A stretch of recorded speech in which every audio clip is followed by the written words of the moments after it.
प्रिय मित्र, जय मसीह की आशा करता हूँ कि आप स्वस्थ हैं, आप मस्त हैं और आप प्रभु के कार्य में व्यस्त हैं।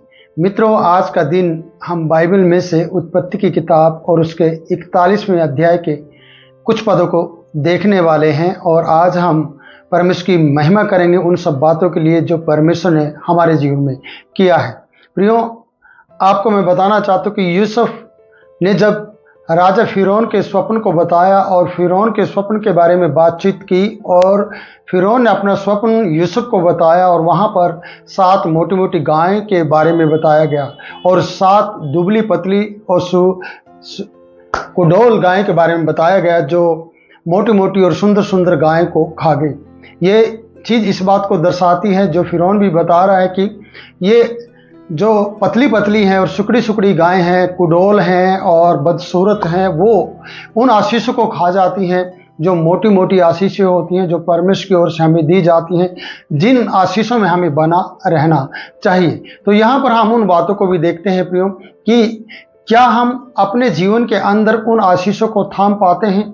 जब परमेश्वर के पुत्र यीशु पर आपने विश्वास किया और आपको प्रभु यीशु ने बहुतायत से आशीष दी और आपकी ज़िंदगी में अद्भुत कार्य किए और आपको संभाला और आपको बहुतायत से आशीष दी, और आपने उन आशीषों को किस रीति से संभाला और क्या आप उन आशीषों को संभाल पाए जो आपको आने वाले दिनों के लिए थी, जो आने वाले अकाल, जैसे यहाँ पर दर्शाया गया कि 7 साल सुकाल के हैं और 7 साल अकाल के हैं। और ये सुकाल वाले दिन अकाल के समय में आशीष का कारण बन सकते हैं कि जब कहीं पर भी पैदावार ना हो, जब कोई खेती ना हो रही हो, जब बारिश ना हो रही हो, पृथ्वी पर पूरी पृथ्वी पर अकाल पड़ा हो, तब वो चीज़ जो आपने बटोरी है आशीष के रूप में, जब आपके जीवन में बहुतायत के दिन थे, जब आपके जीवन में बहुतायत से परमेश्वर यीशु के नाम में आशीष दे रहा था, तब क्या आपने उन आशीषों को संभाल कर रखा? अगर आपने उन आशीषों को संभाल कर रखा, जैसे कि हम यहाँ यूसुफ की उस बात को देखते हैं जो उसने फिरौन को बताया था, वो 7 मोटी मोटी बालें, 7 दुबली पतली बालों को भी हम देखते हैं, वो मोटी मोटी को खा जाती हैं। इसलिए कई बार विपत्तियां और कई बार परेशानियां, कई बार ऐसे दुख, तकलीफ और बीमारियां हमारी उन स्वास्थ्य को खा जाएगी, उन आशीषों को खा जाएंगी जो हमने अपने जीवन में देखी हैं और बटोरी नहीं है प्रियो, और जिनके कारण से हम आशीषित हुए हैं। और वही चीज़ें, ये दुबली पतली चीज़ें और ये बीमारियां और विपत्तियां उठाकर ले जाएंगी। इसलिए आपको अपने दिनों में उन आशीषों को संभाल कर रखना है, उन चीज़ों को संभाल कर रखना है जो आपको बहुतायत के दिनों में दी गई है। जैसे कि फिरौन में 7 साल सुकाल के रहे और उसमें बहुतायत से पैदावार हुई है, फसल ज़्यादा से ज़्यादा हुई है, पर समझदार व्यक्ति का परिवार के अंदर होना, मिस्र के अंदर होना बहुत ज़रूरी था। जैसे कि हम यूसुफ को देखते हैं, और यूसुफ ने उस पैदावार को इकट्ठा करने की बातचीत की और वहाँ पर समझदार व्यक्ति को चुना जाना था, लेकिन समझदार वहाँ पर मिस्र में कोई भी नहीं था। फिरौन ने उस समझदारी को यूसुफ की देखा है और यूसुफ उस बात को समझा रहा है फिरौन को कि 7 साल के अंदर जो सुकाल के होंगे उसमें फसल को बटोरा जाए और उसको संभाल कर रखा जाए। आज आपको और मुझे भी प्रियो उन चीज़ों को जो परमेश्वर की ओर से हमें मिलती हैं उनको बटोर कर और संभाल कर रखना चाहिए। ना जाने कब ऐसे दिन आ जाए जिनमें हमें उनकी जरूरत पड़े, क्योंकि अकाल इतना भयंकर है। अकाल ने सुकाल के दिनों को और उन बहुतायत की फसल को भुला दिया है। अकाल बहुत भयंकर था और पूरी पृथ्वी पर था। इसलिए मैं कहना चाहता हूँ, हमारे जीवन में, हमारे देश में, हमारे लोगों में, हमारे समाज में भी इस प्रकार की बातें देखी जाती हैं और आज के युग के अंदर तो ये सब बातें कॉमन हो गई हैं जिनको हम अक्सर अपने जीवन में देखा करते हैं। इसलिए मैं कहना चाहता हूं प्रियो कि आपको बहुतायत के दिनों को कभी भी भुलाना नहीं चाहिए। जब आपने प्रभु पे विश्वास किया और प्रभु ने आपको बहुतायत से आशीष दी और परमेश्वर ने आशीषित किया आपको यीशु के नाम में, क्या आप उन बातों में खड़े रहे या बने रहे? क्या आपने उनको बटोर कर संभाल के रखा और परमेश्वर के हाथों में सौंपा? जैसे कि यहाँ पर मिस्र का सारा अन्न यूसुफ के हाथ में दिए जाने वाला है, उसको मैं वीडियो के रूप में बताऊंगा अगले वीडियो में। पर मैं ये बताना चाहता हूँ, इसका निचोड़ में निकालना चाहता हूँ कि हमें भी अपने परिवार के अंदर ऐसे बहुत समझदार लोगों को ढूंढना होगा या आपको खुद ही समझदार बनना होगा भविष्य में आने वाले बातों के लिए। फिर उसकी चिंता करने की जरूरत नहीं है, पर बहुतायत की जो आशीष और फसलें आपकी जिंदगी में परमेश्वर ने दी हैं, उनको बटोर कर रखना और सही तरीके से रखना, ताकि उनमें कीड़ा ना लगे, कोई नुकसान ना हो। इसलिए फिरौन की समझदारी देखी जाती है, जो यूसुफ को देख रहा है और यूसुफ के द्वारा बताए गए सपने पर विश्वास कर रहा है। इसलिए कई बार हमसे जो बातचीत करते हैं प्रियो, हम उनकी बात पर विश्वास नहीं करते कि अरे देखा जाएगा जो होगा। नहीं, उसी वक्त हमें सचेत होना चाहिए और हमें सावधान होना चाहिए, और सावधान होकर उस व्यक्ति से और भी ज्यादा बातचीत करके पूछना चाहिए कि आगे क्या किया जाए। इसलिए प्रियो, यहां पर हम इन बातों को देखते कि आशीष के समय में हमें अपनी आशीषों को संभालना और दुख के समय में कभी भी उन्हें नहीं भूलना। तो हम 31 पद को देखते हैं, 41 के उत्पत्ति के। यहां सुकाल बताया गया है जो बहुतायत के दिन है, और देश में फिर स्मरण न रहेगा ऐसा बताया गया है, क्योंकि अकाल अत्यंत भयंकर होगा। अकाल सुकाल के दिनों को भुलाएगा। हमारे जीवन में भी इस प्रकार की बहुत सी बातें होती हैं, जो बीमारी और समस्याएं में हम अपने प्रभु को भूल जाते हैं, उसकी मेहरबानियां और उसके उपकारों को भूल जाते हैं। और ऐसे बहुत से लोग हैं जो आपके प्रियजन होंगे, जिन्होंने आपके जीवन में बहुत सी भलाइयां की होंगी, लेकिन आपने कभी भी उनका आदर मान नहीं किया और उन्हें भुला दिया। आज हमें उन्हें याद करने की जरूरत है यीशु के नाम में, कि हम उनके साथ दुख सुख में खड़े हो सके और उनकी मदद कर सके, जैसे कि फिरौन आज यूसुफ पर नजर लगाए बैठा हुआ है। और यहां पर हम आगे बढ़ते हैं प्रियो, 32 पद में आ जाते हैं। और फिरौन ने जो यह स्वप्न 2 बार देखा है, यूसुफ बता रहा है, और इसका भेद यही है कि यह बात परमेश्वर की ओर से नियुक्त की गई है या हो चुकी है, और परमेश्वर इसे शीघ्र ही पूरा करेगा। सचमुच में जो परमेश्वर दिखाता है, जो परमेश्वर बताता है, जो स्वप्नों के द्वारा या दर्शनों के द्वारा परमेश्वर बात करता है, उसमें वो देरी नहीं करता है। और फिरौन को यूसुफ बता रहा है कि उसको शीघ्र ही परमेश्वर पूरा करेगा।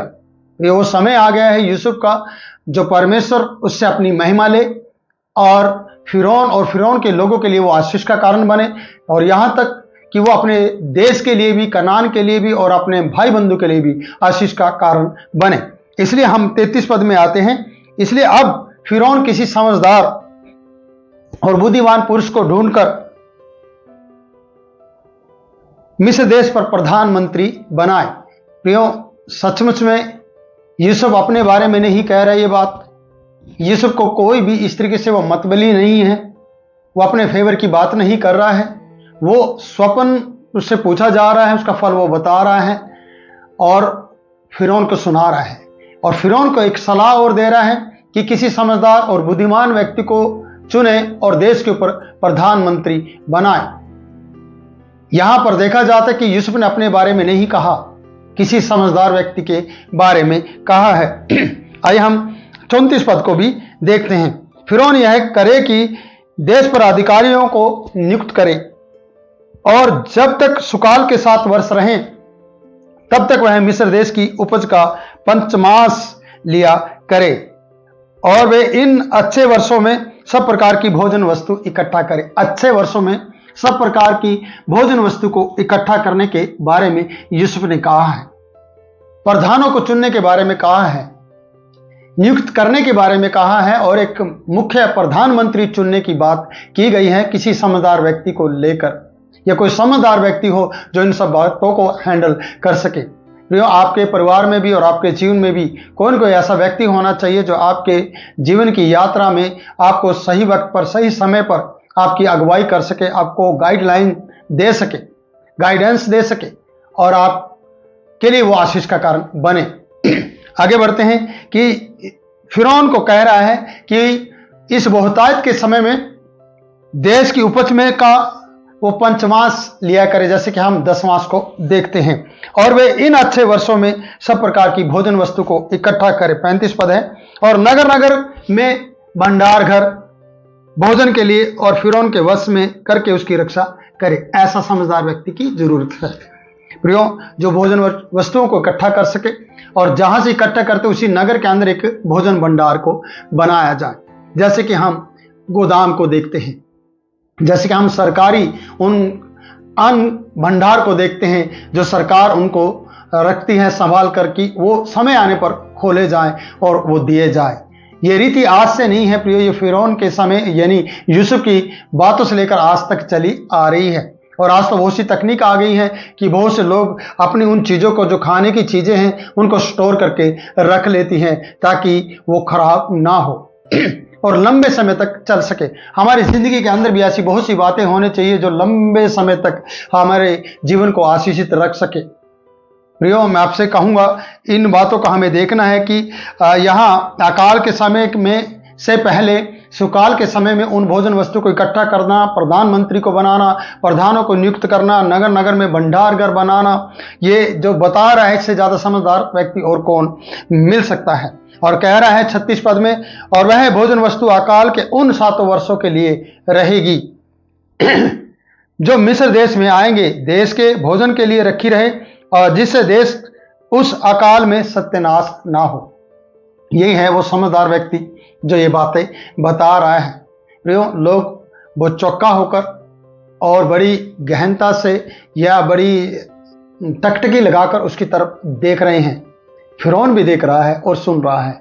ये अपने बारे में नहीं कह रहा है, ये सेल्फिशी नहीं है। मैं आपसे फिर से कहना चाहता हूँ, ये किसी और के बारे में बता रहा है, लेकिन परमेश्वर की नज़र इस पर है, फिरौन की नज़र भी इस पर है और लोगों की नज़र भी इस पर है जो 7 साल सुकाल के उन्हें बचाने की बात कर रहा है। फिर कई बार हमारे जीवन में भी ऐसी बहुत सी बातें आई होंगी या चल रही होंगी कि जिन दिनों में हम अच्छे से मनमाना खा रहे हैं, मनमाना इकट्ठा भी हमारे पास भी है, लेकिन हम उसे इकट्ठा नहीं कर रहे हैं, जबकि हमें इकट्ठा करने का मौका मिल रहा है कि हम उसे बटोर सके, हम उसे रख सके, हम उसे संभाल सके, ताकि दुख के समय में हमें उसे उपयोग में ला सके, इस्तेमाल में ला सके। आज आपको और हमें निर्णय लेना होगा कि जब हमारे पास सुख का समय है तो हमें इसी में सचेत होकर, और इस कहानी से यूसुफ के द्वारा जो बताई जाती है, इस वीडियो के माध्यम से आपको मैं बता रहा हूं, जो यूसुफ की कहानी से हम सीख पाते हैं कि हमें उसको बटोरना चाहिए और हमें उसको रखना चाहिए और संभालना चाहिए। ऐसा नहीं कि आप परमेश्वर का रख के उसे संभालने की कोशिश करें, नहीं, उसे परमेश्वर को दें, जो परमेश्वर का परमेश्वर को दें, जो आपके लिए रखना है वो आपके लिए रखा जाए, उसे संभाला जाए, और परमेश्वर आपको सही सलाह देगा, सही समय पर आपकी जरूरतों को पूरा करता रहेगा। लेकिन आप आज इस वीडियो के माध्यम से सीखे कि अकाल के समय में हम उन आशीषों को जो हमने बटोरी हैं, जो रखी हैं, उसका उपयोग कर सके, और सुकाल के समय में ही हम उसको संभालना सीखें और हम समझदार व्यक्ति के पास जाएं। वो उस समझदार है परमेश्वर के जन, जो प्रार्थना योद्धा हैं, जो प्रार्थना में अपना समय बिताते हैं, उन लोगों की मैं बात कर रहा हूं। प्रियो, आपको और हम सबको उसमें अपना समय बिताना चाहिए ताकि परमेश्वर हम सबकी मदद कर सके। तो प्रभु आपको इन वचनों के द्वारा बहुतायत से आशीष दे। मैं आपसे इजाज़त लेता हूं और कहता हूं कि आप हमारी वीडियो को लाइक करें, शेयर करें, हमारे चैनल को सब्सक्राइब करें, और प्रियो कमेंट लिखें और बताएं कि आप देश के कौन से हिस्से से या क्षेत्र से इस वीडियो को देख रहे हैं। हम आपके लिए निरंतर प्रार्थना करते रहेंगे कि आपका सुकाल का समय अकाल में आशीष का कारण बने। प्रभु आपको आशीष दे। God bless you.